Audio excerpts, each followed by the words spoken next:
இயேசு உங்களை நேசிக்கிறார். இந்த நாள் வேதாகம தியானத்திற்கு உங்களை அன்புடன் அழைக்கிறேன். பூமியின் எல்லையெங்கும் உள்ளவர்களே, என்னை நோக்கி பாருங்கள், அப்பொழுது ரட்சிக்கப்படுவீர்கள். ஏசாயா 45 அதிகாரம் 22 வசனம்.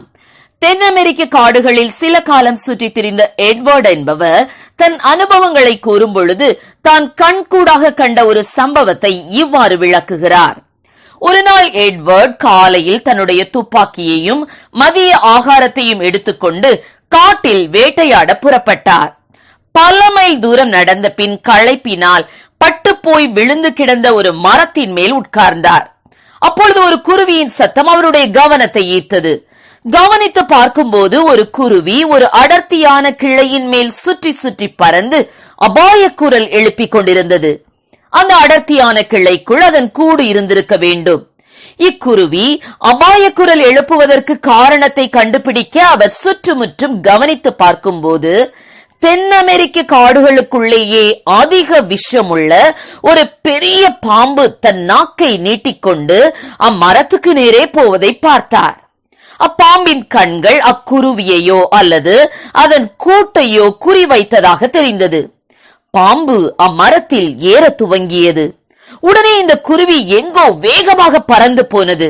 சற்று நேரத்தில் தன் அலகில் ஒரு மரக்கிளையை கொத்திக் கொண்டு வந்து தன் கூட்டின் மேல் மெதுவாக வைத்தது.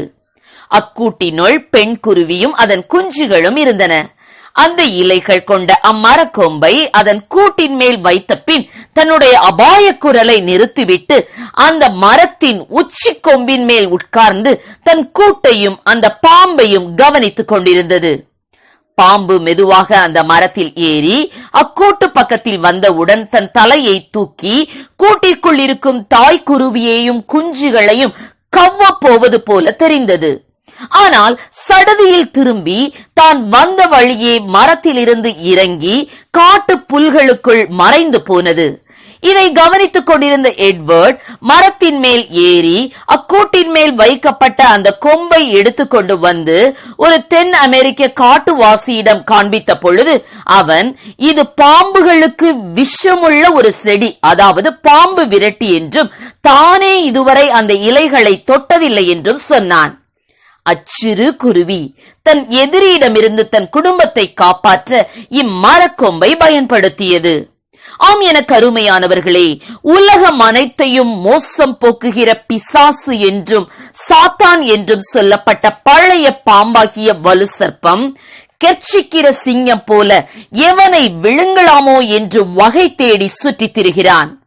ஆண்களையும் பெண்களையும் வாலிபர்களையும் பெண் பிள்ளைகளையும் பாவத்தில் மூழ்கடிக்க எல்லா பிரயத்தனங்களையும் எப்பொழுதும் செய்து கொண்டே இருக்கிறான். அவனிடமிருந்து தப்பிக்க நாம் ஒரு மரத்தை நாட வேண்டும்.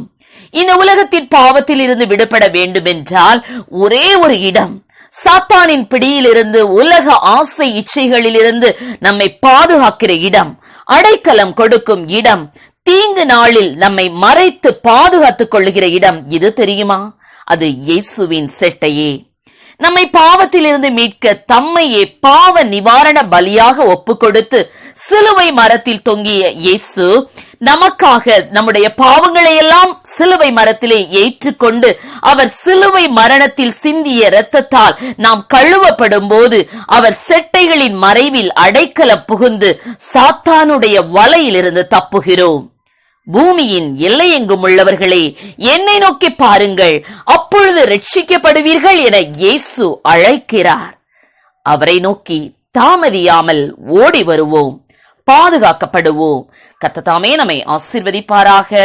ஆமென். ஜெபம்.